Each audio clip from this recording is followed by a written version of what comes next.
యేసు రక్తం ద్వారా, యేసు నామమందలి విశ్వాసం ద్వారా, ఆయన ఆత్మ ద్వారా, కృప ద్వారా నీతిమంతులుగా చేయబడిన మనం బిడ్డలారా, నీతిమంతులుగా మారిన తర్వాత నీతిమంతులుగా జీవిస్తున్నప్పుడు భూమి మీద మన జీవితం, మన స్థితి ఎలా ఉంటుందో చూడండి. టక ఇది చెప్పిన తర్వాత నేను మిమ్మల్ని ఖర్జూర వృక్షం దగ్గర తీసుకొని వెళ్తా. సామెతల గ్రంథం 12:7 ఇలా రాయబడి ఉంటుంది. సామెతల గ్రంథం 12:7 ఏముందంటే, నీతిమంతుని ఇల్లు నిత్యము నిలుచును.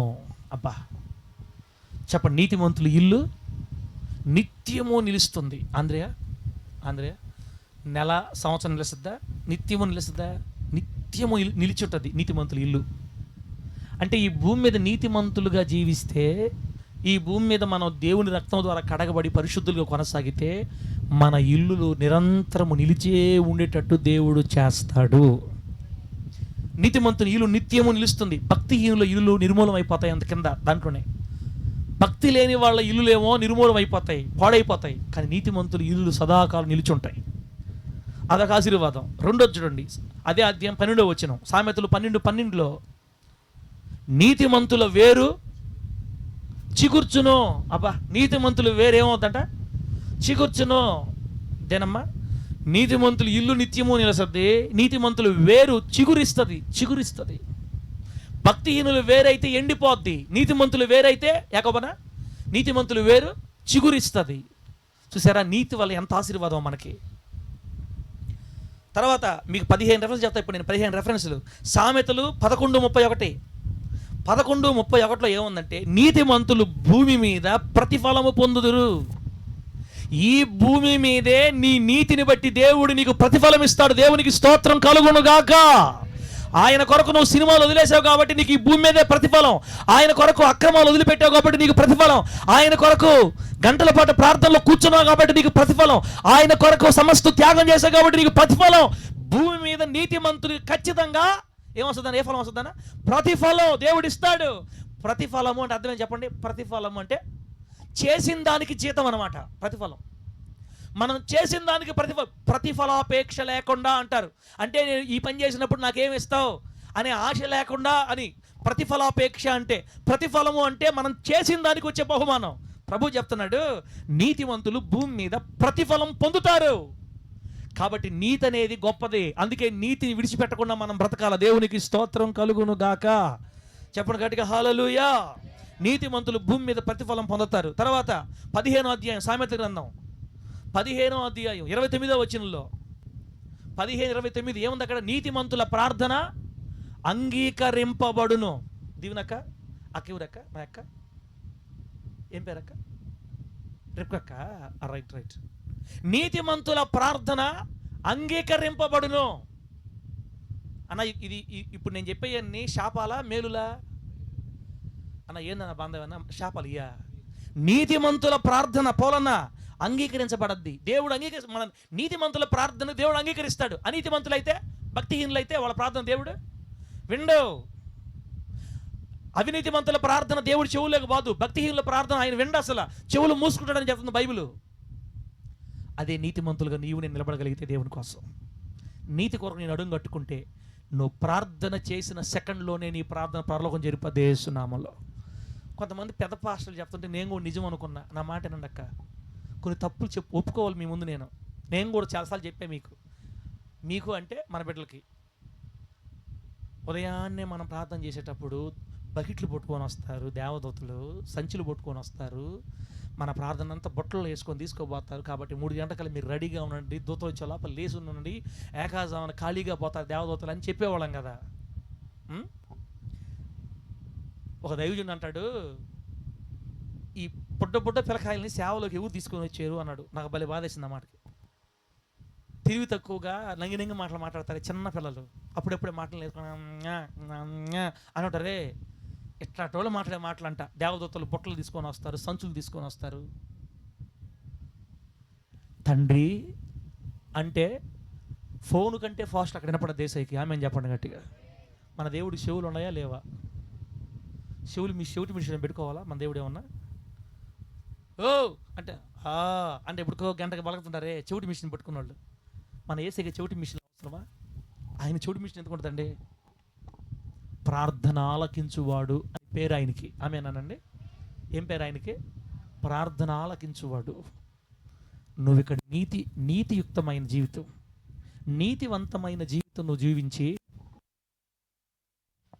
నీతివంతమైన జీవితం నువ్వు కలిగి ఉండి ఇక్కడ చేరి తండ్రి అని మొదటిసారి పిలిచినప్పుడే పరలోకంలో నీ కాలు ఎత్తుకుంటాడు దేవుడు. దేవునికి స్తోత్రం కలుగును గాక. ఇంక నీకు దేవుడికి మధ్య మీడియేటర్లు అవసరం లేనే. సంచులు పట్టుకునేవాళ్ళు, బ్యాగులు పట్టుకునే అవసరమే లే.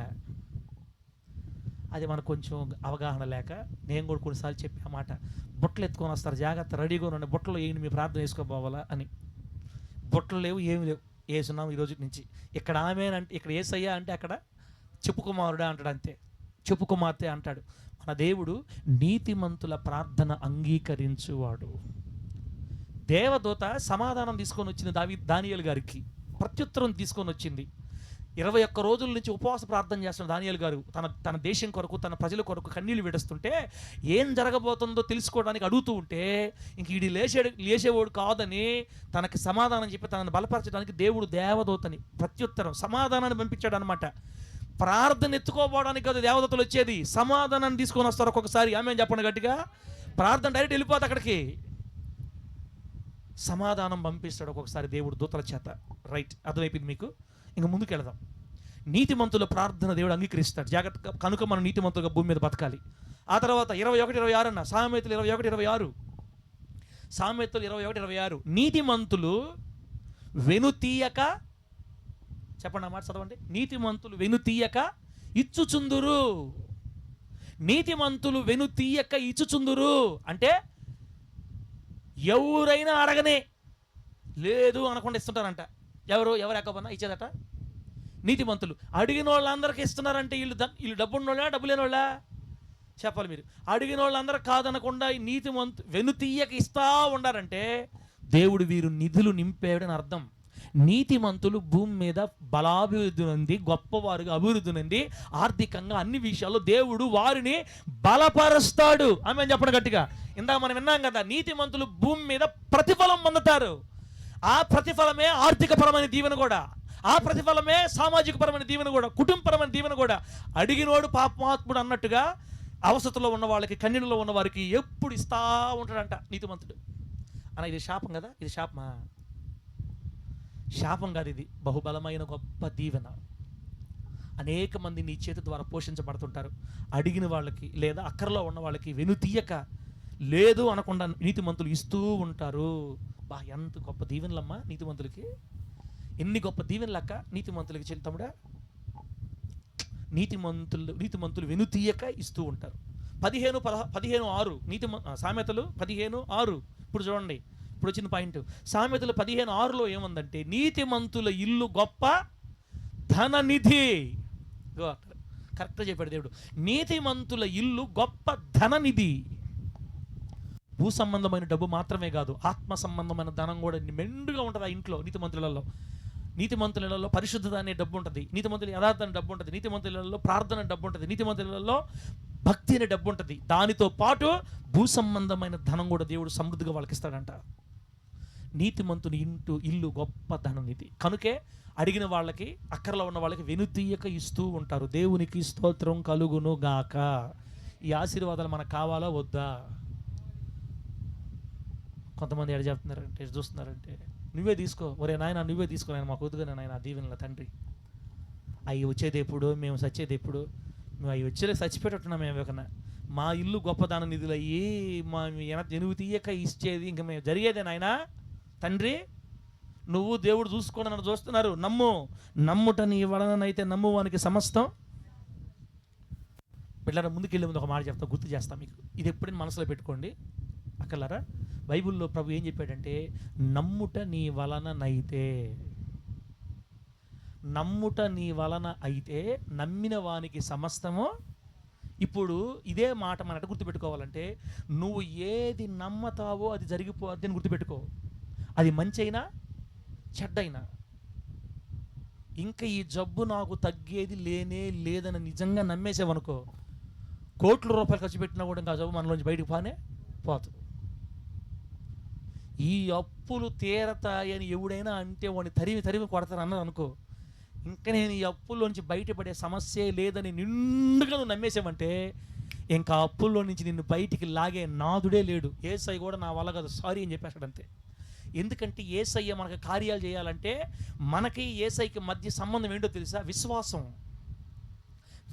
అందుకే విశ్వాసము లేకుండా దేవునికి ఇష్టలై ఉండుట అసాధ్యం. విశ్వాసం లేకపోతే దేవుడు కూడా ఏం చేయడు. అక్కనిక ఒక అక్కనింది, అక్క 8 సంవత్సరాలు ప్రభుని నమ్ముకున్నాను, ఇంకా నీ భర్తను ఎందుకు నువ్వు ఆకర్షించలేకపోయావంటే ఒకటే మాట్లాడింది. ఎట మాట్లాడుతున్నావు తమ్ముడా నువ్వు? ఏం మాట్లాడుతున్నావు నువ్వు? ఇంట్లో వాడు ఎట్టటోడు నీకు తెలీదా? ఇంట్లో వాడు ఎట్లాటోడో నీకు తెలియదా? లూసిఫర్ అయినా మారతాడు కానీ మా ఆయన మారడని చెప్పింది. లూసిఫర్ అంటే ఎవరన్నా? సైతాన్ గారు. సైతాన్ అయినా మారతాడంట, వాళ్ళ ఆయన మాత్రం స్టాంప్ వేసాడు యేసయ్య. నీ విశ్వాసమే నీ స్వస్థపరిచింది, పో. నీ నమ్మిక చొప్పున నీకు కలుగునుగాక. నువ్వేది నమ్మేవో అదే జరగదు, పో అనేసాడు దేవుడు కూడా. ఇంక ఇప్పటికి మరీ బస్సుడైపోయి 2 సెషన్ల దగ్గర ఇప్పుడు 4 దాకా గుర్తిరుగుతా ఉన్నాడు రోడ్ల మీద. దీనికి కారణం ఏంటి? అతను అవిశ్వాసి, అతనికి విశ్వాసం లేదు. దేవుని బిడ్డగా ఉండి నీకు విశ్వాసం లేదా? మనం ఎట్లాంటి వాళ్ళం అంటే, దేవుడు ఎర్ర సముద్రాన్ని చీల్చేయడు అంటే నమ్మతారా నమ్మరా? దీని అక్క నువ్వు చెప్పు, యెహోవా దేవుడు ఎర్ర సముద్రం చీల్చేసలేదా? చీల్చాడు. ఆరిన నేల మీద 20 లక్షల మంది నడిచి అవతలకు పోయారా? పోలేదా? పోయారు. పగలు మేఘస్తంభంలో వాళ్ళకి చల్లగా నీడనిచ్చాడా? ఈ లేదా? అగ్నిస్తంభంలో వెలుగిచ్చాడా? ఈ లేదా? అన్నీ నమ్ముతాం మనం. 20 లక్షల మందికి సముద్రం అంత సమృద్ధిగా ఒక బండలో నుంచి నీళ్ళని ఇచ్చాడా? ఈ లేదా? బండ నుంచి నీళ్ళు ఏందక్క అసలు? బండలో నుండి బండను చీల్చి సముద్రం అంత సమృద్ధిగా పారుతానే ఉన్నాయి ఆ నీళ్లు. ఇవన్నీ నమ్ముతాం మనం. మన భర్త మాత్రం మాత్రం అది నమ్మేదేలే. నా కూతురికి దేవుడు మంచి ఉద్యోగం ఇస్తాడు అని ఇప్పటి నుంచే నమ్మమంటే పొరపాటును కూడా గమ్మునా నువ్వా? మా పిల్ల ఎవరు అనుకుంటున్నాం? శబలపతి చదవనే చదువుతుంది, ఎప్పుడు తింటామంటే నిద్రపోతాడు. తినేలేనా, నిద్రపోనేలేనా, నమ్మన్నా.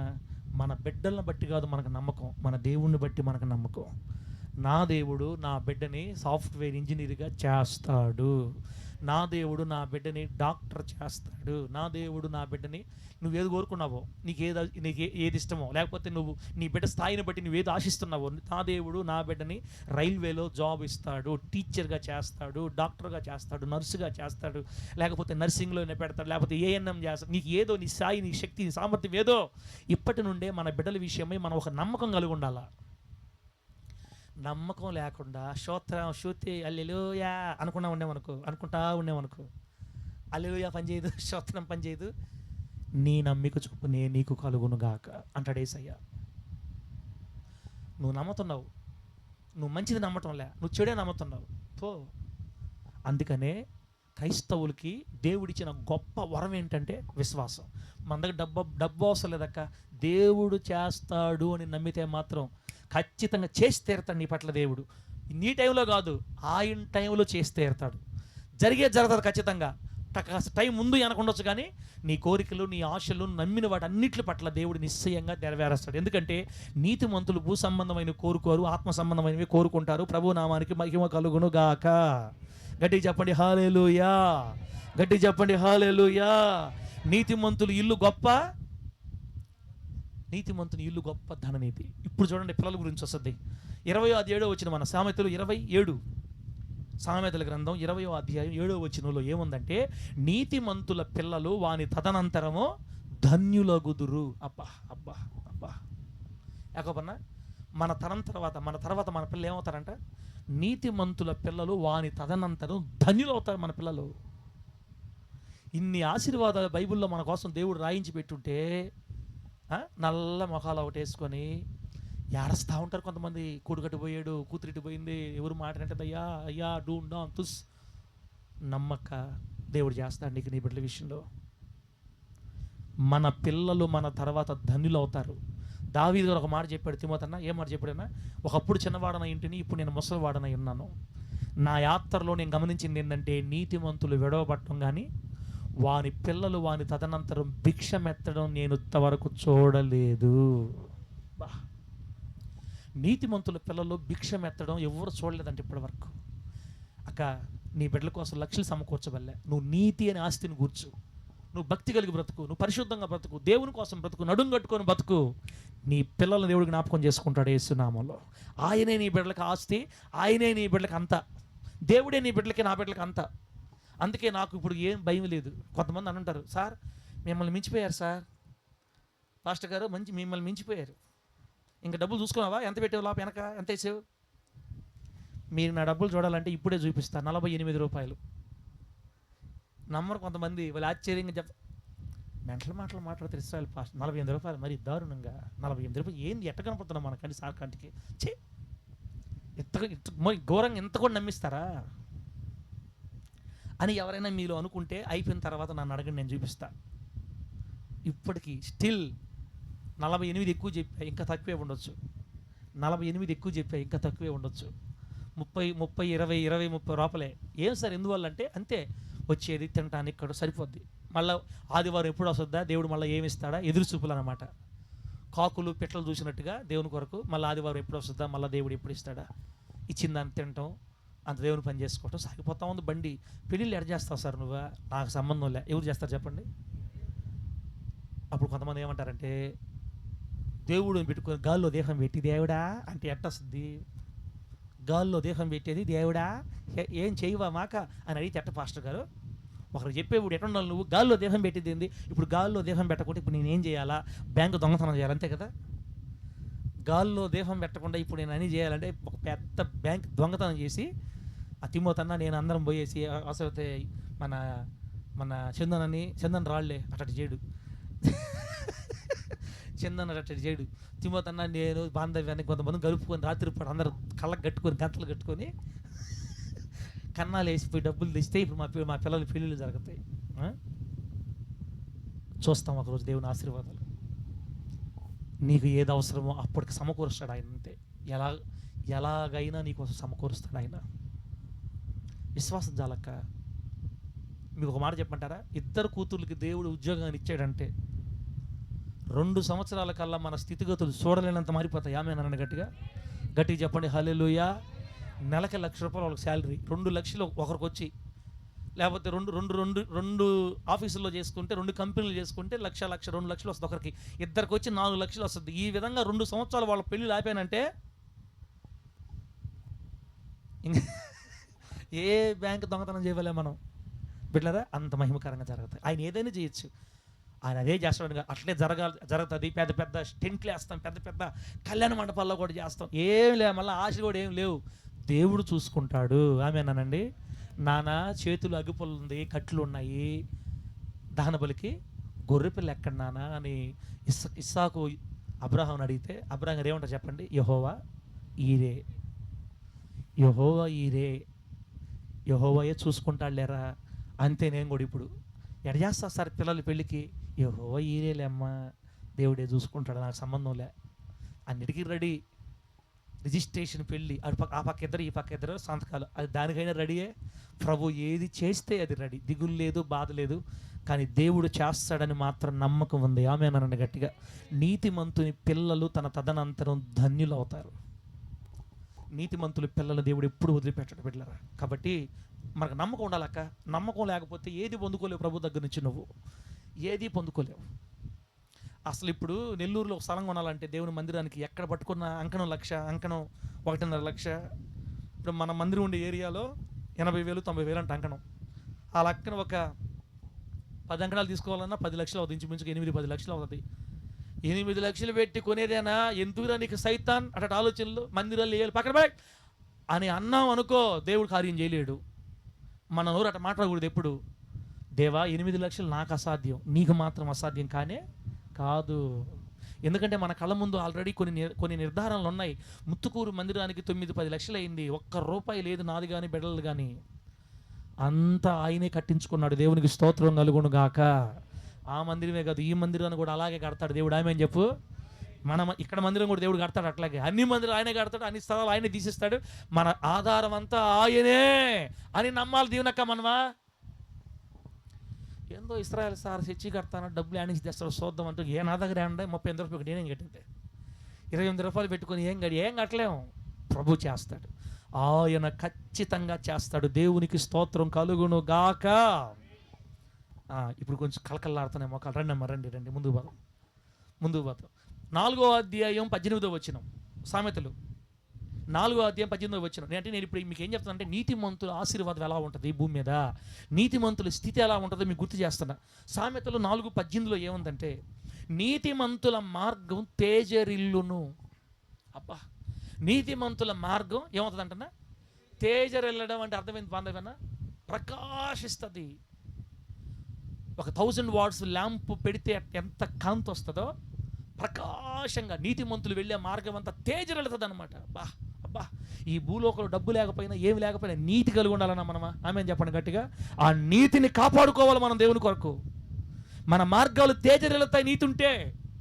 10:24 సామెతలు 10:24 అన్నా, సామెతలు 10:24 చూడండి. ఇంకా నీతిమంతులు ఆశించున్నది వారికి దొరుకును.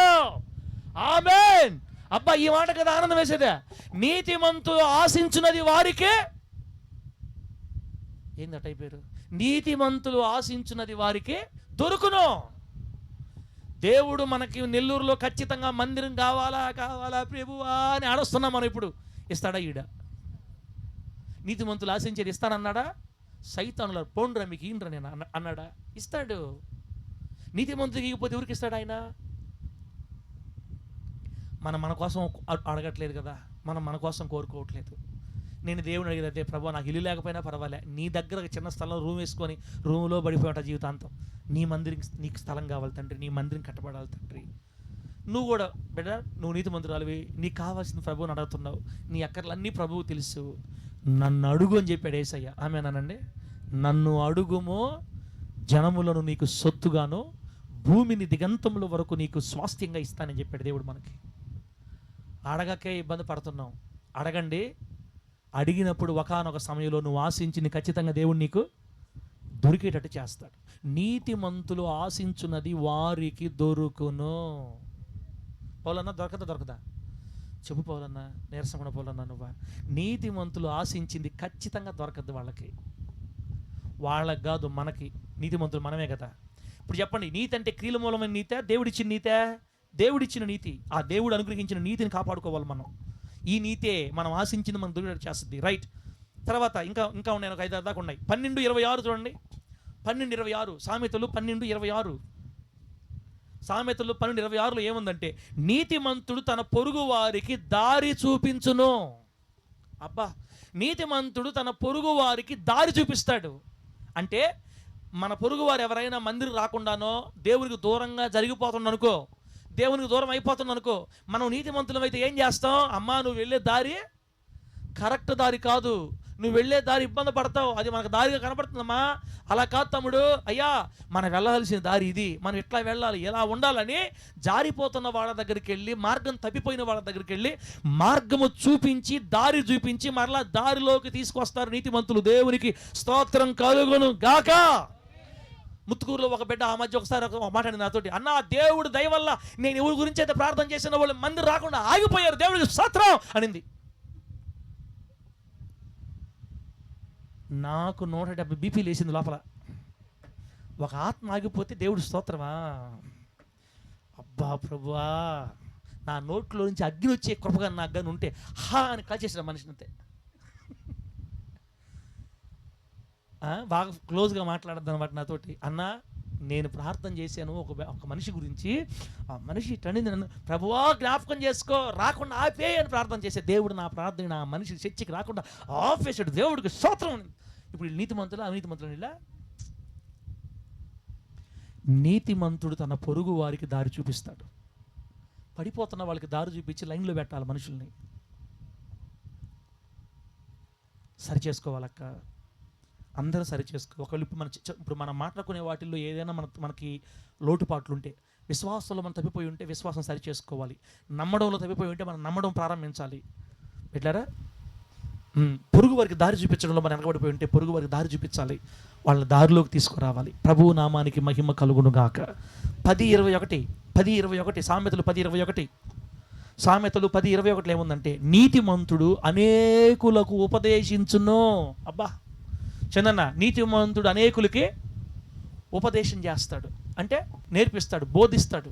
అది మంచిది కదక్క, ఇట్లా ఉండాలక్క, అమ్మ ఇట్లా ఉండాలి, అయ్యా ఇట్లా ఉండాలి, ఈ దారిలో వెళ్ళాలి, ఈ దారిలో వెళ్ళాలి, అది కరెక్ట్ కాదయ్యా, ఇది కరెక్ట్ కాదయ్యా అని ఉపదేశం చేస్తాడు, బోధిస్తాడు, తెలియజేస్తారు. వారికి వాక్యపూర్వకంగా తెలియజేసి వారిని మంచి మార్గంలో తీసుకొని వస్తారు నీతిమంతులు. అదే అనీతిమంతులైతే, భక్తిహీనులైతే, బిడ్డలారా, ఎవడెటు పోతే నాకెందుకు, నేను బాగున్నానా లేదా, శశికి ఎవరు పోతే నాకెందుకు, ఎవరు బాగుపోతే నాకెందుకు, నేనున్నానా లేదా అనుకుంటారంట. కాబట్టి నీతిమంతులు అనేకులు ఉపదేశిస్తారు. కాబట్టి మనం కూడా ఉపదేశించి వాళ్ళ దారిలోకి తీసుకొచ్చి, దారి చూపించి వాళ్ళు నిలబెట్టాలి. ఆ కృపని దేవుడు మనందరికీ ప్రసాదించును గాక. చెప్పండి గట్టిగా హల్లెలూయా. మళ్ళా కీర్తనలు రండి. ఇప్పుడు మళ్ళీ కీర్తనలోకి 94:13 అన్న. కీర్తనలు 94:13 ఏముందంటే, నీతిమంతుల యొక్క కష్టదినాలు తొలగిపోయి నెమ్మది పొందుతారు అని ఉంది అక్కడ. నీతిమంతులు కలుగు ఆపదలు అనేకములు అయినను వాటన్నిటిలోంచి దేవుడు వారిని విడిపిస్తాడని చెప్తుంది అక్కడ వాక్యం. నీతిమంతులకి కష్టదినాలు వస్తాయి ఖచ్చితంగా. మనం ఎంత భక్తి చేసినా, ఎంత నీతి చేసినా కష్టదినాలు మాత్రం రాకుండా ఆగవు. ఖచ్చితంగా కష్టాలు వస్తాయి, బాధలు వస్తాయి, శ్రమలు వస్తాయి, రోగాలు వస్తాయి, అవమానాలు వస్తాయి, నిందలు వస్తాయి, అన్ని విధాల అలలు వచ్చి. సముద్రంలో అలలు ఉంటాయా ఉండవా దీవెనక? సముద్రంలో అలలు ఉంటాయా ఉండవా? లేక చెప్పు, లేక ఉంటాయా ఉండవా? అలలు లేని సముద్రాన్ని చూపిస్తే మీకు 2 కోట్లు ఇస్తా. అలలు లేని సముద్రాన్ని కానీ ఎవరైనా చూపిస్తే 2 కోట్లు, 20 రూపాయలు ఉండే నువ్వు 2 కోట్లు ఆడేస్తావా నువ్వా? ఎందుకంటే అలలు లేని సముద్రం ఉండదు కాబట్టి అది ధైర్యం. సముద్రంలో అలలు ఎట్లా సహజమో నీతిమంతుడి మీద కూడా అలలు కొడతా ఉంటాయి. అనేక కష్టదినాలు వస్తాయి. కానీ ఒక గొప్ప విషయం చెప్పమంటారా? కష్టదినములు నీకు కలిగినప్పుడు ఆ కష్టదినాలను పోగొట్టి నెమ్మది కలుగుజేయి దేవుడు నీకు సమీపంగా ఉంటాడు. నీతిమంతుని కష్టదినములు పోగొట్టి వారికి నెమ్మదినిస్తాడంట. ఇంకేం కావాలన్నా మనకి ఈ లోకంలో? ఇంకేం కావాలి చెప్పండి? వారి కష్టదినములు తొలగిపోయేటట్టు చేసి వారికి నెమ్మదినిస్తాడు దేవుడు. 75:10 కీర్తనలు, 75:10, 75వ కీర్తన 10వ వచనం. నీతిమంతుల కొమ్ము హెచ్చింపబడును, దేవునికి స్తోత్రం కలుగును గాక. మన వాగ్దానం ఈ సంవత్సరం, నా నామమును బట్టి నీ కొమ్ము. ఇక్కడ దేవుడు చెప్తున్నాడు నీతిమంతులు కొమ్ము హెచ్చించబడద్దంట. ఆ వాగ్దానాలు మన పట్ల నెరవేరాలంటే బిడ్డ మనం నీతిమంతులు ఉండాలి కదా. దేవుడు మనకు ఆయన రక్తం ద్వారా ఇచ్చిన ఈ రక్షణని, ఈ నీతిని మనం కాపాడుకోవాలి కదా. దేవుడు మన చేతుల్లో పెట్టిన ఈ రక్షణను పోగొట్టుకోకుండా, నీతిని పోగొట్టుకోకుండా కాపాడుకోవాలి కదా. పందిలాగా బురదలో దొరుకుతూ ఉండకుండా గొర్రె పిల్లలాగా ఎగిరి దూకి పరిశుద్ధంగా సాగిపోవాలి కదా. నీతిమంతులు కొమ్మును ఖచ్చితంగా ప్రభు హెచ్చిస్తాడు ఒకానొక దినాన. నేను చెప్తున్నాను కదా, నువ్వు దేవునికి ఒక నమ్మకంగా నిలబడితే నీ స్థితిగతులు పూర్తిగా మార్చి అవతల పడేస్తాడు దేవుడు. నిన్ను గుర్తుపట్టలేనంత స్థాయికి దేవుడు తీసుకెళ్ళిపోతాడు. దేవునికి స్తోత్రం కలుగును గాక. కష్టదినాలు వచ్చినా తొలగించి నెమ్మదినిచ్చి ఎక్కలేనంత ఎత్తైన ప్రాకారాల మీదకి దేవుడు మనల్ని హెచ్చిస్తాడు. లాస్ట్ మాట 112వ కీర్తన 6వ వచనం. 112వ కీర్తన 6వ వచనం చక్కని మాట ఇది. నీతిమంతులు నిత్యము జ్ఞాపకములో ఉందురు. అబ్బా, నీతిమంతులు నిత్యము జ్ఞాపకంలో ఉంటారు. నీతిమంతులు ఎవరి జ్ఞాపకాల్లో ఉంటారు? దేవుడి జ్ఞాపకాల్లో ఉంటారు. నీతిమంతులు ఎప్పుడు దేవుని జ్ఞాపకాల్లో ఉంటారు.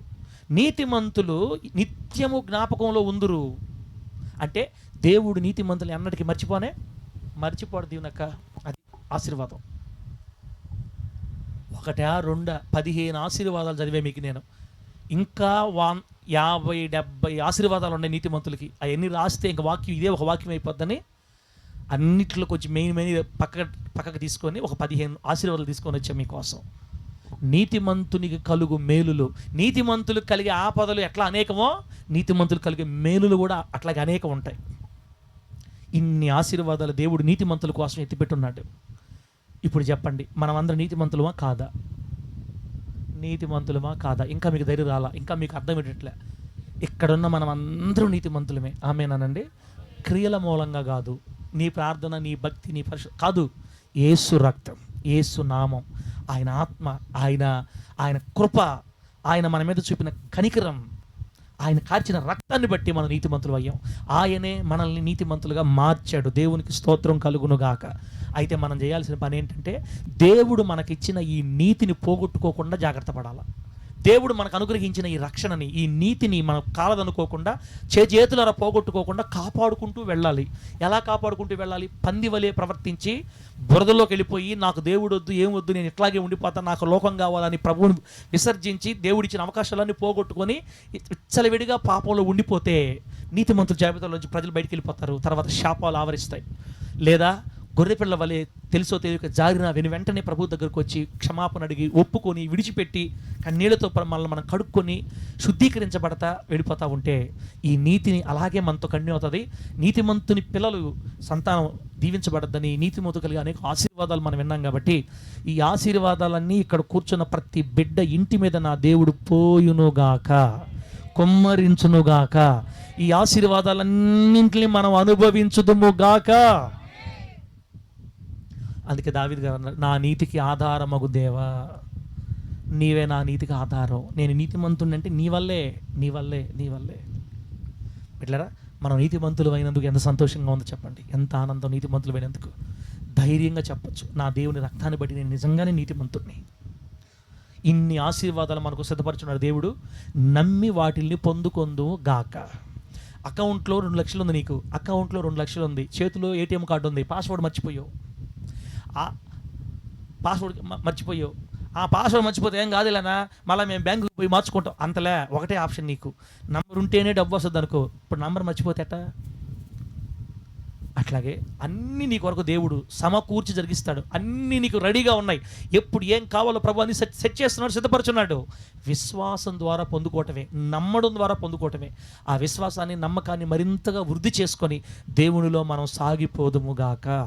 యేసుక్రీస్తు వారి శిష్యులు ఏమడిగారంటే, తండ్రి, ప్రభువా, బోధకుడా, మా విశ్వాసాన్ని వృద్ధి పొందించు అని అడిగారు దేవుడిని. ఏమడిగారన్నా? మా విశ్వాసాన్ని వృద్ధి పొందించయ్యా, మా విశ్వాసం ఇంకా వృద్ధి అవ్వాలయ్యా అంటే యేసు ప్రభు వారు అన్నారు, విశ్వాస వృద్ధి తలక ఏం లేదురా, విశ్వాస వృద్ధి అయింది ఊరికే ఆవగింజంత విశ్వాసం ఉంటే చాలు నీకు. ఏ గింజ?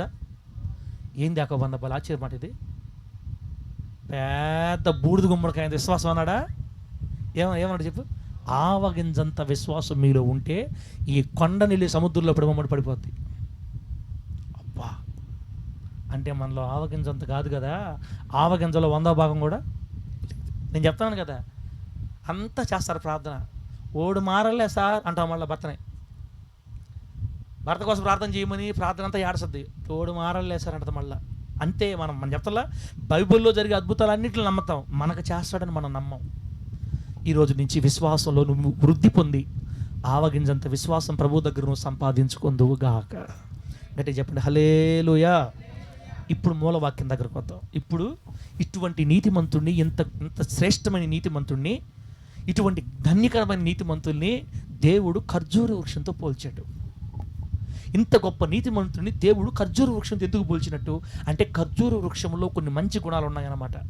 అవే గుణాలు నీతిమంతుల్లో కనపడాలి. ఆ నీతిమంతుడు ఖర్జూర వృక్షంలాగే ఉంటాడు. ఆ ఖర్జూర వృక్షం యొక్క గుణగణాలు మనం పరిశీలిస్తే బిడ్డలారా, తప్పిపోకుండా జాగ్రత్తగా ఇంకా నడవగలం దేవుడితో. ఆ ఖర్జూర వృక్షపు అనేక అనుభవాలు ఈరోజు దేవుడు మనకి నేర్పిస్తూ ఉండగా, ఆ ఖర్జూరపు అనుభవాలలో ముందుకు సాగి వెళ్ళుదుముగాక. గట్టిగా చెప్పండి హల్లెలూయా. ప్రకాష్ ఫోన్ పంపి, లేకపోతే ముందుకురా, పాట పెడుతురా, చిన్న పల్లవ పడదాం బిడ్డలారా. చిన్న పల్లవ పడి 10-15 నిమిషాల్లో ఖర్జూర వృక్షపు చరిత్ర మనం నేర్చుకొని ముగించేసుకుందాం, ప్రార్థన చేసుకుందాం.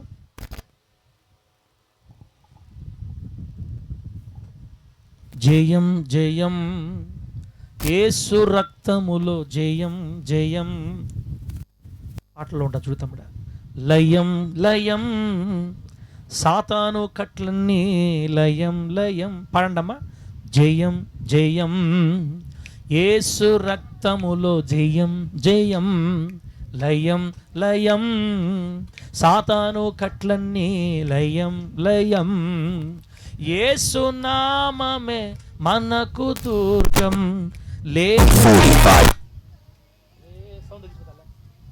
యేసు నామమే మనకు దుర్గం, లేదు లేదిక. రెండోది గీత తొగదా. జయం జయం యేసు రక్తములో జయం జయం. లయం లయం సాతాను కట్లన్నీ లయం లయం.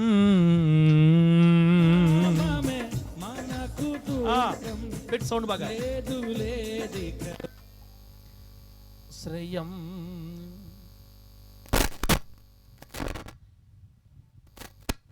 నీదేది ఆశ్రయం. జయం జయం ఆడే సప్పుడు కొట్టి మళ్ళీ ఆపేసుకోడు. సప్పుడు కొట్టు జయం జయం సప్పుడు కొడతాం గట్టిగా. లయం లయం సాతాను కట్లన్నీ లయం. పాడాలి గట్టి.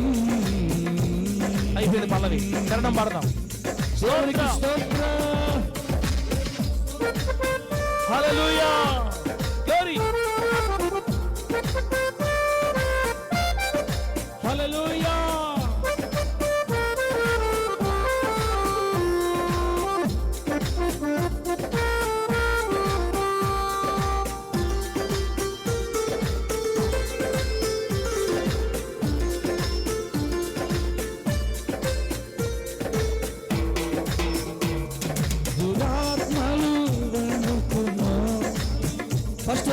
ఫస్ట్ వచ్చినాం. హల్లెలూయా. ఆమేన్. పాప క్షమాపణ యేసు రక్తములోనే, శాప విమోచన ఆయన నామములోనే.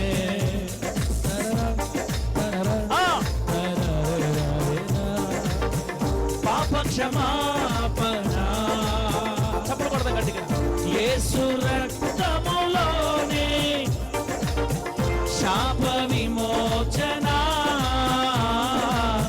ఆయన నామములోనే. ఎంత ఘోర పాపికైనా క్షణములో విడుదల. హుషారుగా ఉండాలి. హుషారుగా. ఆలస్యము చేసా. గొప్ప గొప్ప దీవెనలు నీతిమంతుల కొరకు దేవుడు దాచిపెట్టి ఉంచితే చప్పట్లు కొట్టలేవా బిడ్డ? పాపికైనా క్షణములో విడుదల. ఆలస్యము చేసావో తప్పదు నీకు మూల్యం. జయం జయం యేసు రక్తములో జయం జయం లయం లయం సాతాను కట్లన్నీ లయం. అందరూ పాడదాం గట్టిగా. స్తోత్రం.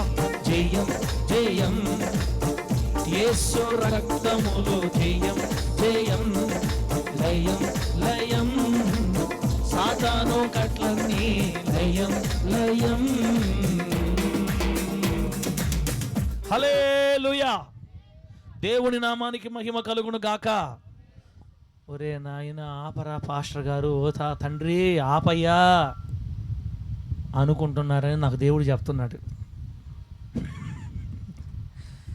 ఇప్పుడు వచ్చాం ఖర్జూర చెట్టు దగ్గరికి. తిరుక్కొని వచ్చేలేక ఈ టైం పట్టింది. 10 నిమిషాలలో ఆపకపోతే నా పేరు మార్చుకుంటా. కానండి మిమ్మల్ని బాధ పెట్టండి. 4 ఆపేద్దాం బిళ్ళరా. 10 నిమిషాల్లో. ఫస్ట్ పాయింట్, ఖర్జూర వృక్షంతో దేవుడు నీతిమంతులు ఎందుకు పోల్చాడు?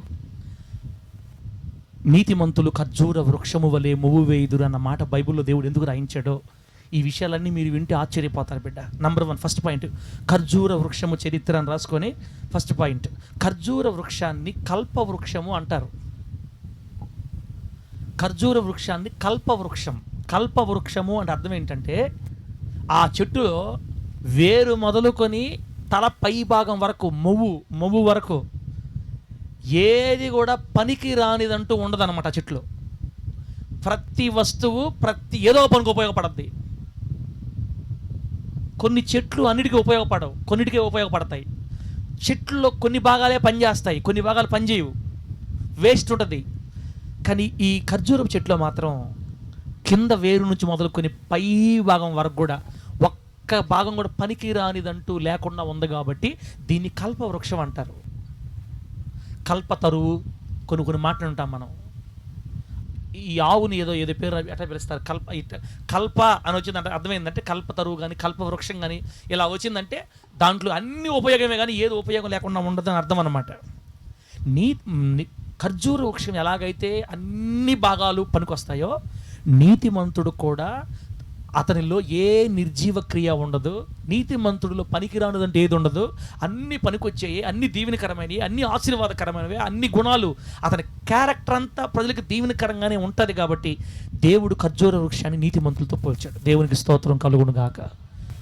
ఫస్ట్ పాయింట్ అర్థమైందమ్మా? అర్థమైందా? ఖర్జూర వృక్షంలో పనికిరాని భాగం అంటూ ఏది ఉండదు, అన్నీ పనికొస్తాయి.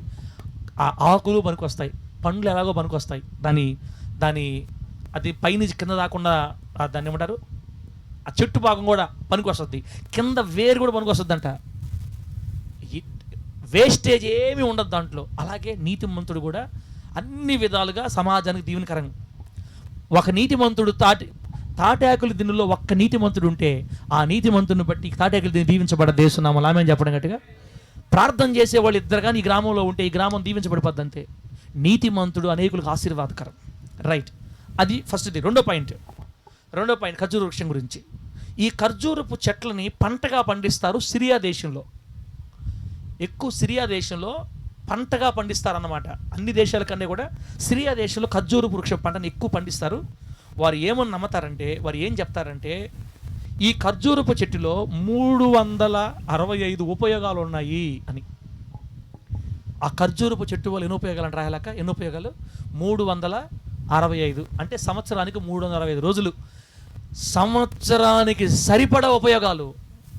365కి మించి ఉపయోగాలు ఆ చెట్టు ద్వారా, పండ్ల ద్వారా ఉన్నాయని శాస్త్రవేత్తలు నమ్ముతున్నారు, సిరియా దేశస్తులు నమ్ముతున్నారు. అంటే ఇప్పుడు దీని అర్థం ఏం తెలుసా? నీతిమంతుల దినములన్నీ ప్రజలకు దీవెనకరంగానే ఉంటాయి కానీ శాపగ్రస్తంగా ఉండవు. సొదొమ గొమొర్రా పట్టణం నాశనం అయిపోయేటప్పుడు ఇదే బాధ, అయ్యా 10 మంది నీతిమంతులు ఉంటే ఆ ఊరిని రక్షిస్తావా? నీతిమంతుడు తన దినములన్నిటా ప్రజలకు దీవెనకరమే. అబ్రాహామును బట్టి దేవుడు లోతును జ్ఞాపకం చేసుకొని తప్పించాడు. ఆమేన్ చెప్పండి గట్టిగా. దావీదును బట్టి తన సంతానాన్ని దేవుడు తప్పించాడు. ఒక్క నీతిమంతుడు నీ ఇంట్లో ఉంటే నిన్ను బట్టి నీ కుటుంబం దీవించబడుతుంది బిడ్డ. ఆ నీతిమంతురాలు నువ్వెందుకు కాకూడదు? ఆ నీతిమంతుడు నువ్వెందుకు కాకూడదు? నీతిమంతుడు తన దినములన్నీ ప్రజలకు దీవెనకరంగానే ఉంటాడు. 365 ఉపయోగాలు ఖర్జూరపు చెట్లో ఉన్నట్టుగా. రైట్, మూడో పాయింట్ ఖర్జూరపు వృక్షం స్థిరత్వము కలిగిన చెట్టు. స్థిరత్వం కలిగిన చెట్టు ఎలాగో తెలుసా? అది ఆ చెట్టు నాటగానే మొదట దాని వేరు ఏం చేస్తుందంటే అక్కడ నుండి డైరెక్ట్ కింద లోతుల్లోకి వెళ్ళిపోద్దంటన్నా. అటు ఇటు యాప చెట్టుకు పోయినట్టు పోదు. యాప చెట్టు వేరే ఉంటుంది అక్క దీవెనక. చెట్టు ఆడ ఉంటుంది, వేరే ఆడ ఉంటుంది. ఆ ఇంట్లో ఉంటుంది పొయ్యి. చెట్టు ఆడుంటే కింద నుంచి వెళ్ళిపోయి ఆడాడ రోడ్లో ఉంటుంది పొయ్యి.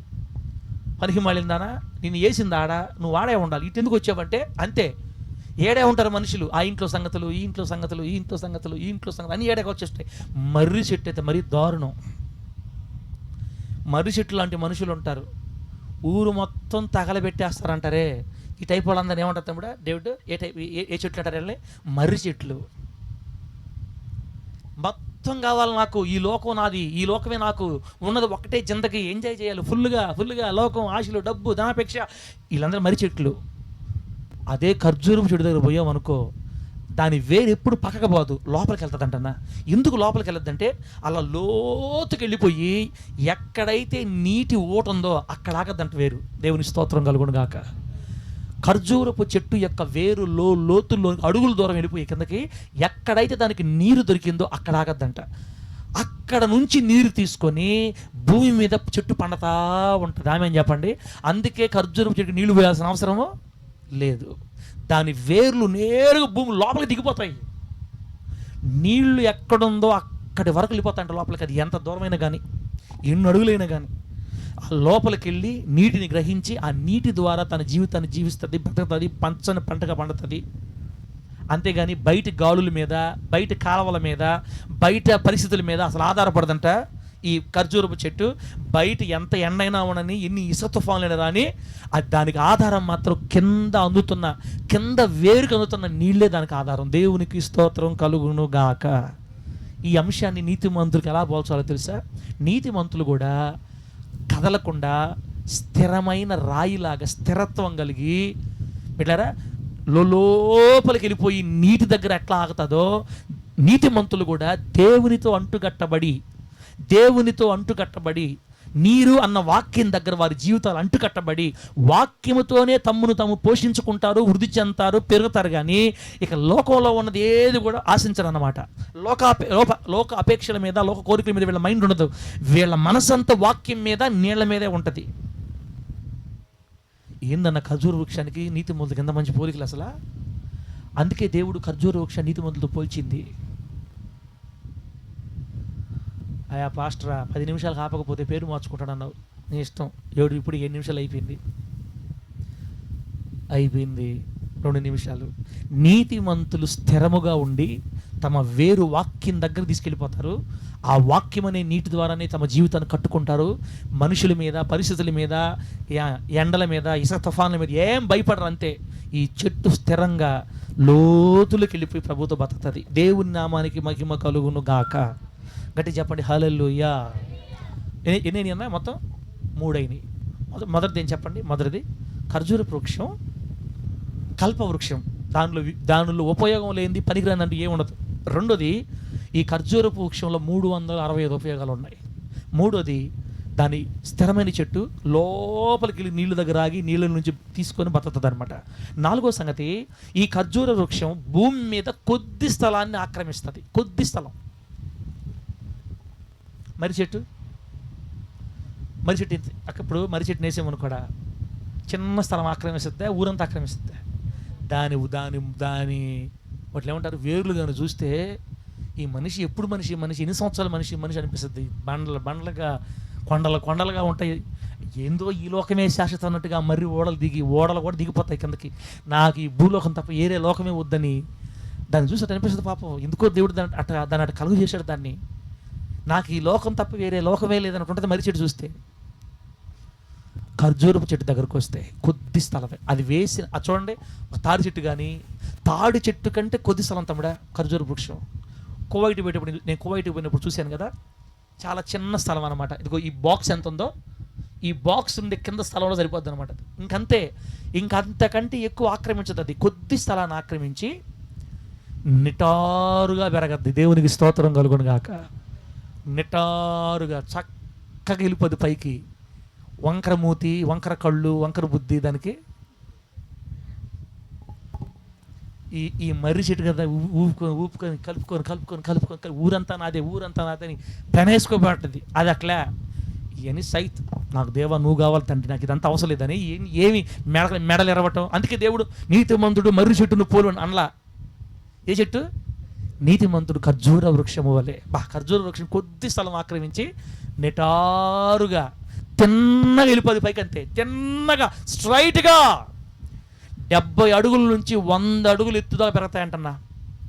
100 అడుగులు ఎత్తు, 3 బిల్డింగ్లు, లేక 3 అపార్ట్మెంట్, 3 ఫ్లోర్లు, 4 ఫ్లోర్లు, అంత ఎత్తుకి ఒక ఖర్జూర చెట్టు పైకి సన్నగా తిన్నగా నిటారుగా ఇరిగిపోద్ది. సరే కానీ పాస్టర్ మాకేం చెప్తావు ఇప్పుడు చెప్పు. నీతిమంతులు ఏం కూడా ఉంది. నీతిమంతులు కూడా ఆ ఖర్జూర వృక్షంలాగే ఈ భూమి మీద తినటానికి అంత ఉంటే చాలు నాకు, ఆమెనానండి, కట్టుకోవడానికి అంత ఉంటే చాలు, చిన్న ఇల్లు దేవుడు ఇస్తే చాలు, ఇంతకంటే నాకు మించింది ఏం వద్దు నాయన, నా కనుచూపు అంతా పునాదులు కలిగిన పట్టణం మీదేనని ఎప్పుడైనా చూడు కళ్ళు పైకి ఎత్తి పరలోకం వైపే చూస్తా చక్కగా నడుస్తారు. కానీ వంకర టెంకల బతుకులు అక్కడ అక్కడ లోకము దేవుడు లోకం ఇటు అడ్డంగా పెరిగి ఇంతవరకు పొట్ట పగిలి ఎట్లుండదు రీతి. ఖర్జూర చెట్టు పొట్ట ఎప్పుడైనా పగిలి చూసారు మీరు? ఖర్జూర చెట్టు పొట్ట పగలద్దా?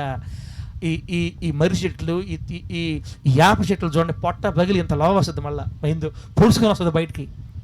లోకమంతా కావాలంటే ఈ సన్నగా పరలోకం వైపే నిటారుగా. నాకు ఈ లోకం యోగ్యమైంది కాదు, ఎప్పుడు ఉంటానో ఎప్పుడు ఓడతానో నాకు తెలియదు, నా పౌరసత్వం పరలోకంలో ఉంది, నాకు ఇంత కొద్ది చాలు, ఏదో బతకడానికి కట్టడం తింటానికి నా ప్రభు నాకు ఇచ్చేది చాలని లోకాపేక్షల మీద, శరీర కోరికల మీద, ధనాపేక్ష మీద ఏ ఆశలు లేకుండా దేవుడు ఇచ్చిన కొద్ది దాంతో తృప్తిపడి నమ్మకంగా ప్రభువుని సేవిస్తా దేవుని కొరకు బ్రతికే వాళ్ళు నీతిమంతులు. అందుకే దేవుడు నీతిమంతుల్ని ఖర్జూర వృక్షంతో పోల్చాడు. అబ్బా, నీతిమంతులు లోకం మీద, లోక ఆశల మీద, ఆస్తిపాస్తుల మీద ప్రేమ పెట్టుకోరు, ఆశ పెట్టుకోరు. దేవుడే వారి సమస్తం. వారు పరలోకం వైపు చూస్తూ, పరలోకం వైపే చూస్తూ బ్రతుకుతారు. మీరు క్రీస్తుతో కూడా లేపబడిన వారైతే, చెప్పండి, మీరు క్రీస్తుతో కూడా లేపబడిన వారైతే పైనున్న వాటినే వెతకండి. అది 5వ పాయింట్. ప్రార్థన చేసుకుందాం బిడ్డలారా. 5వ పాయింట్, ఖర్జూర వృక్షము నీటి స్థానాన్ని చూపిస్తుంది, నీటి తావును చూపిస్తుంది. ఇంకా అర్థమైనట్టే, గుంపులుగా కొన్ని ఖర్జూర వృక్షాలు ఒక దగ్గర ఉంటాయి, గుంపులుగా ఉన్నాయి అనుకోండి. ఎక్కడైతే ఖర్జూర వృక్షాలు గుంపుగా ఉంటాయో దానికి కొంచెం దూరంలోనే నీటి మడుగులు ఖచ్చితంగా ఉంటాయంటన్నా. నీటి మడుగులు ఖచ్చితంగా ఉంటాయి. వీటిల్నే ఒయాసిస్లు అంటారు. ఒయాసిస్, ఎఫ్ఎఫ్రా మన పదం చదువుతాం మనం. ఒయాసిస్ అంటే ఖర్జూరపు చెట్లు ఎక్కడైతే గుంపుగా ఉంటాయో ఆ పక్కలోనే నీళ్లు ఉంటాయి అన్నమాట. ఈ ఎడారిలో ప్రయాణం చేసే వాళ్ళకి కానీ ఖర్జూర చెట్లు గుంపు కనపడ్డాయి అంటే వాళ్ళకి ఆశ వస్తుంది, అబ్బా ఇక్కడ నీళ్లు దొరకవచ్చు అని. అంటే ఖర్జూర వృక్షం నీటి స్థలాలు చూపిస్తుంది అనమాట. ఈ ఒయాసిస్ల వద్దే ఖర్జూరపు చెట్లు గుంపులు గుంపులుగా ఉంటాయి. బైబిల్లో కూడా మనకి ఈ మాట ఉందన్న, ఇశ్రాయేలీయులు ఐగుప్తు నుంచి బయటకు వచ్చి ఎర్ర సముద్రం దాటిన తర్వాత ఏలీము దగ్గరకు వస్తారు. ఆ ఊరి పేరు ఏం పేరు చెప్పండి? ఏం చెప్పాను నేను? ఏలీము. ఏలీము దగ్గరకు వచ్చినప్పుడు అక్కడ 70 ఈత చెట్లు ఉంటాయి. 70 ఈత చెట్లు. ఆ 70 ఈత చెట్లు అంటే ఖర్జూర చెట్లు అనమాట. ఖర్జూరపు చెట్ల దగ్గరే వాళ్ళకి నీటి ఊట మారా, ఆ నీళ్లు చేదైంది అక్కడే. ఆ నీళ్ళే కొంచెం చేదుగా ఉన్నాయని చెప్పింది వాళ్ళు అనమాట. ఖర్జూరపు చెట్లు ఎక్కడ ఉంటాయో అక్కడ నీళ్లు, గుంపుగా ఉన్న దగ్గర నీళ్లు ఉంటాయి అన్నమాట. ఈ రెండిటికి అర్థాలు ఏంటంటే, నీతిమంతు గురించి చెప్తున్నాడు దేవుడు. ఖర్జూర వృక్షాలు ఎలాగైతే నీటి జాడను చూపిస్తాయో, నీతిమంతులు కూడా ప్రజలకి దేవుణ్ణి చూపిస్తారు. దేవునికి స్తోత్రం కలుగును గాక. నీతిమంతులు ప్రజల్ని ఏ పక్క నడుపుతారు చెప్పండి? ఎక్కడ నడుపుతారు? దేవుని వైపు నడుపుతారు. ఇందా మొదలైన కదా, నీతిమంతులు అనేకులకు ఉపదేశిస్తారు, నీతిమంతులు అనేకులకు త్రోవ మార్గం చూపిస్తారు. సేమ్ అంతే. ఖర్జూర వృక్షాలు కూడా నీళ్లు మా దగ్గర ఉన్నాయి అని వాళ్ళకి దారి చూపించినట్టుగా నీతిమంతులు దేవుని వాక్యాన్ని ప్రజలకు చూపించి ప్రభు దగ్గరికి వాళ్ళని నడిపిస్తారు. అబ్బబ్బబ్బబ్బా, ఎంత మంచి పోలికలు అసలు. ఖర్జూర వృక్షం నీటి జాడను చూపిస్తుంది, నీతిమంతుడు దేవుని చూపిస్తాడు ప్రజలకి, నీతిమంతుడు వాక్యాన్ని చూపిస్తాడు ప్రజలకి. అందుకే నీతిమంతులు దేవుని వాక్యానికి రాయబారులు అనమాట, అంబాసిడర్స్. దేవుని వాక్యాన్ని ప్రజలకు చూపించే రాయబారులు అనమాట నీతిమంతులు. అక్క నువ్వు ఎవరిని చూపిస్తున్నావు? తగులు వేసుకున్న భార్యాభర్తల మధ్యలోకి వెళ్ళి కేసు పెట్టు అంటున్నావా, ఓర్చుకో అంటున్నావా, నీ ఇష్టమేనా? కొట్లాడుకునే వాళ్ళ దగ్గర పోయి పోలీస్ స్టేషన్ కేసు పెట్టమంటున్నావో, ఓర్చుకో అమ్మ దేవుడు ఉన్నాళ్ళేమని దేవుడిని చూపిస్తున్నావో ఇక నాకు తెలియదు. నీతిమంతులైతే ప్రజలకి దేవుణ్ణే చూపిస్తారు, వాక్యాన్ని చూపిస్తారు. ఈ ఖర్జూరపు చెట్లు గుంపులుగా ఉంటాయి కానీ ఎప్పుడు సింగిల్గా ఉండటానికి అసలు ఇష్టపడవు. ఖర్జూరపు చెట్లు కనీసం 2-3 అయినా ఉంటాయి ఒక దగ్గర, ఎప్పుడు కూడా సింగిల్గా. ఒకే ఖర్జూరపు చెట్టు ఎడారిలో ఒకటే ఉండదు, దగ్గర 1, 2, 3 దగ్గర 1, 2, 1 అట్లా ఉంటాయి అన్నమాట. ఇదేంటో అర్థమైందంటే, ఖర్జూరపు చెట్లు ఎలాగైతే గుంపులుగా ఉంటాయో దేవుని బిడ్డలు కూడా ఎప్పుడు ఒక్కరుగా ఉండక ఇష్టపడరు, ఆత్మీయ స్నేహితులు కలుగుంటారు అనమాట. నీతిమంతులు కలుగుంటారు, దేవుని బిడ్డల సహవాసంలో ఉంటారు, సంఘంలో అందరితో కలిసి ఉంటారు, సంఘంలో సమాధానంగా ఉంటారు అందరితో. కొంతమంది చూడండి, నలుగురిలో నతానియేలు, గుంపులో గ్లోరీలాగా అందరిలో కలిసి ఉండకుండా ఉంటారు. ఏక్ నిరంజన్. ఏ నిరంజనం? ఏక్ నిరంజన్. ఒకడే ఎవడు మాట్లాడు, చర్చికి వస్తాడా, ఆ వెనక్కి కూర్చుంటారా, ఆమె అంటే వెళ్ళిపోతారు. ఎవరికి వందనాలు చెప్పరు, ఎవరితో పలకరించరు, ఎవరితో మిగ తీసుకొని ఎవరితో మాట్లాడకుండా వచ్చారా పోయారా సీరియస్గా వెళ్ళిపోతుంటారు అనమాట. కలవరు, ఐక్యంగా ఉండరు. కానీ నీతిమంతులు అట్లా ఉండరు, కలిసి ఉంటారు, ఐక్యత కలిగి ఉంటారు సంఘంలో. ఇప్పుడు బంధువులు ఎట్ట మనల్ని ప్రేమించేది లేదు, బంధువులు ఎట్ట మనల్ని చూసేది లేదు. మందిరం దేవుని బిడ్డలను ఐక్యంగా ఉండాలి కదా, మందిరంలో దేవుని బిడ్డ సహవాసంగా ఉండాలి కదా. ఖర్జూరపు చెట్లు గుంపులుగా ఉన్నట్టు సంఘంలో నువ్వు ఐక్యం కలిగి ఉండాలి, ఐక్యత. అర్థం చేసుకునే కృపను దేవుడు మీకు ప్రసాదించును గాక. ఆమేన్ చెప్పండి గట్టిగా. సహోదరులు ఐక్యత కలిగి నివసించుట ఎంత మేలు, ఎంత మనోహరం. సహోదరులు ఐక్యతగా గుంపులుగా ఖర్జూరపు చెట్లు ఎట్లుంటాయో సంఘంలో మనం గుంపులుగా ఐక్యతగా ఉండాలి. సువార్తకు పోయిన గుంపుగా పోవాలి, అప్పుడప్పుడు కలిసి మాట్లాడుకోవాలి, ప్రార్థన చేసుకోవాలి, దేవుని మార్గాలు నడవాలి. వింటారా? ప్రార్థన చేసుకుందామా? అంటానే ఉండవులే, చెప్తానే ఉండవు ఇంకా. బిడ్డలారా, లాస్ట్ మాట అంటే మాటే. ఖర్జూర వృక్షం బయట ఉన్న పరిస్థితులకి అసలు భయపడదంట. ఎంత విపత్కర పరిస్థితిలోనైనా, ఎడారుల్లో ఇసుక తుఫాన్లు వస్తాయన్న, ఇసుక తుఫాన్లు మామూలు తుఫాన్లు కాదు, ఇసుక తుఫాన్లు వస్తాయి. ఇసుక తుఫాన్ వచ్చిందంటే ఇంకేం కనపడదు, మొత్తం కప్పేసి వెళ్ళిపోద్ది అంత ఇసుకంతా వచ్చి. అట్లాంటి భయంకరమైన గాలులతో కూడిన ఇసుక చెట్ల మీద కొడుతున్నా కూడా ఎట్లాంటి సుడిగుండాలు, గాలులు, తుఫాన్లు వచ్చి చెట్టు మీద కొడుతుంటే ఖర్జూరపు చెట్టు పొర్రపాటును కూడా కానీ ఇంకెంతకంటే ఏమవుతావు నువ్వు, కానీ తొందర కానీ అమ్మా నీలాంటి 100 మంది చూసావా అని ఎంత భయంకర తుఫాన్లు వచ్చిన బయట పరిస్థితులను బట్టి అసలు పొరపాటున భయపడదు, ధైర్యంగా నిలబడే ఉంటుంది. దేవునికి స్తోత్రం కలుగును గాక. అదే కొబ్బరి చెట్టు చూసుకోండి. కొబ్బరి చెట్టు మీద తుఫాన్ వచ్చింది అనుకో, ఆకులన్నీ ఒక పక్కకు పోతాయి, మూత ఒకరి పద్దానికి. నా మాట అర్థం కావట్లే. కొబ్బరి చెట్టు మీదకి కానీ తాడి చెట్టు మీదకి కానీ గాలి వీసిందనుకో బిడ్డలారా, ఈ పక్క ఉండే ఆకులన్నీ ఈ పక్క వచ్చేస్తాయి. ఆ గాలి ఇటు వేస్తుందో ఆ పక్క వెళ్ళిపోతాయి ఈకులన్నీ. కొబ్బరి ఆకులన్నీ ఎండిపోయిన ఆకులు కానీ ఉంటే ఓయమ్మా అంటే ఇనుపు పడిపోతాయి, కొబ్బరి ఆకులు రాలిపోతాయి. ఈ పండు కాయలు నాయనా అని రాలిపోతాయి. చూసేదానికి నేను ఎట్టుండా, నాకు రక్తం లేదు, బలహీనరాలిని, గాలి ఆపవ తల్లే. ఈ విశాఖపట్నంలో వచ్చింది ఒకసారి ఏంటంటే హుదూద్ తుఫాన్ వస్తే టెంకాయ చెట్లన్నీ రాలి కింద పడ్డాయి, అన్నీ కొట్టుదలు పడేసినప్పుడు వంగిపోయినాయి. తాటి చెట్టు కూడా అంతే, తాటాకులు ఇవన్నీ కూడా మూత అంకరపోయి ఒక పక్కకి వెళ్ళిపోయి రాలిపోతుంది. ఆ సుడిగాలి ఆగిపోయిన తర్వాత, గాలివాన తగ్గిపోయిన తర్వాత మన చెట్ల దగ్గర పోయి చూస్తే తాటి చెట్లు, కొబ్బరి చెట్ల దగ్గర పోయి మూత అంకరపోయి నీరసపడిపోయి ఇటుంటాయి. తుఫాన్ అయిపోయిన తర్వాత కానీ పోయామనుకో, ఖజూరు అంటుండా ఏందయ్యి, కొబ్బరి చెట్ల దగ్గరికి తాటి చెట్టు దగ్గర పోతే మూత అంకరపోయి ఈకులన్నీ రాలిపోయి ఆకులన్నీ రాలిపోయి కాయలని కింద పడి బేజారుగా నీరసంగా ఉంటాయి. నువ్వు అదే ఖర్జూరు చెట్టు దగ్గరకు పో, అది ఎంత భయంకర తుఫాన్ అయినా అది ఉండేదే సన్నగా, దాన్ని ఎవరేం చేస్తారు చెప్పండి, అవసరమైతే అట్ట ఓగుతుంది కానీ పొరపాటు భయపడదు. భయంకర తుఫాన్ వచ్చి అప్పుడే ఆగిపోతే మనం వెళ్ళి చూసామనుకో, తుఫాన్ రాకముందు ఎంత ఫ్రెష్గా ఉంటుందో తుఫాన్ అయిపోతుందో అంతే ఫ్రెష్గా ఉంటుంది. దేవుడికి స్తోత్రం కలుగును గాక. అసలు భయపడదు. మూతంకరపడాలు, ఈ ఆకు అట్టు రావటాలు, ఆ ఆకు ఇటు కొట్టుకుని ఏముండదు. అదేందో కానీ ఆ బలం, ఆ ఆకుల బలం అటు ఇటు ఊగినా మళ్ళీ తిండిపోతాయి అంతే. రాలిపోవడాలు పడిపోవడాలు ఉండదు, అంత బలం దానికి. ఖర్జూరపు వృక్షము పరిస్థితులకి భయపడదు. అలాగే నీతిమంతులు కూడా ఈ లోకంలో కలిగే తుఫాన్లకి, శ్రమలకి, నిందలకి, అవమానాలకి, బాధలకి, కన్నీళ్ళకి, కష్టాలకి కాస్త అటు ఇటు ఊగినా ఏమాత్రం భయపడకుండా తమ నాయకుడైన, తమ దేవుడైన, ప్రాణప్రియుడైన యేసుని బట్టి ధైర్యం తెచ్చుకొని యేసయ్య అండదండలతో ధైర్యంగా సాగిపోతారు. దేవునికి స్తోత్రం కలుగును గాక. బైబిల్ చెప్తుంది నీతిమంతులు దుర్వార్తకు జడీరు అని చెప్తుంది వాక్యంలో, సామెత గ్రంథంలో. నీతిమంతులు దుర్వార్తలకి జడీరు అంట. చెడ్డ వార్తలు తెలిసినప్పుడు ప్రమాదం భయపడరు, జడీరు. నీతిమంతులు ఖర్జూర వృక్షం లాగా ఎటువంటి శ్రమలోనైనా నిలకడగా నిలుచుంటారు. ఆ భాగ్యం దేవుడు మనందరికీ ప్రసాదించును గాక. చెప్పండి గట్టిగా హల్లెలూయా. బిడ్డలారా, 7వది ఖర్జూర వృక్షాన్ని అంటు కట్టలేమంటన్నా. బాగానండి, ఏ చెట్టునైనా అంటు కట్టొచ్చు, అంటు తొక్కొచ్చు. అంటు కట్టడం అంటే మీకు తెలుసు అనుకుంటున్నాను నేను. దీవెనక తెలుసు కదా. ఒక చెట్టు కడతారు, దాన్ని కొంచెం పైన అది చెక్కి ఆ ఆకుని చెక్కి ఈ ఆకు చెక్కి 2 అంటు కడతారట. ఎందుకు కడతారో నాకు తెలియదు. నీట్గా దీని గుణాలే దానికి వచ్చేటట్టుగా కొన్ని చెట్లు అంటు కడతారు. కొన్నిటిని కింద తొక్కతారంట, అంటు తొక్కతారు కొన్నిటిని. ఆ బలం దీనికి, దీని బలం దీనికి వచ్చి 2 బాగా పెరిగేటట్టుగాను మొత్తం మీద అంటు కడతారంటమ్మా. చెట్లు అంటు కడతారు, కొన్ని చెట్లని. ద్రాక్ష చెట్లు అంటు కడతారు. అందుకే యేసయ్య చెప్పాడు కదా, ద్రాక్ష వల్లిని నేను, తీగల మీరు.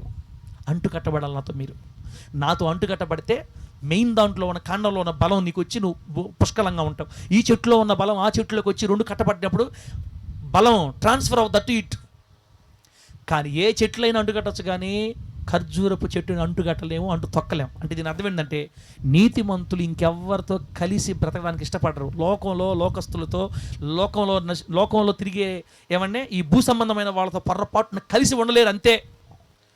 చెప్పాను కదా, సంఘంలోనే ఉంటారు ఐక్యంగా, లేకపోతే దేవుని పాదాల దగ్గర, వాక్యం దగ్గర పడి ఉంటారు. పోయి వీళ్ళు లోకంతో కలవలేరు, అంటు కట్టబడలేరు. మూర్ఖమగు ఈ తరమ వారికి వేరై ప్రత్యేకంగానే బతుకుతారు. దేవునికి స్తోత్రం కలుగును గాక. గట్టి చెప్పండి హల్లెలూయా. లాస్ట్ మాట, ఖర్జూరం చెట్టు నాటిన 6 నుంచి 8 సంవత్సరాలకి పంట స్టార్ట్ అవుద్దంట.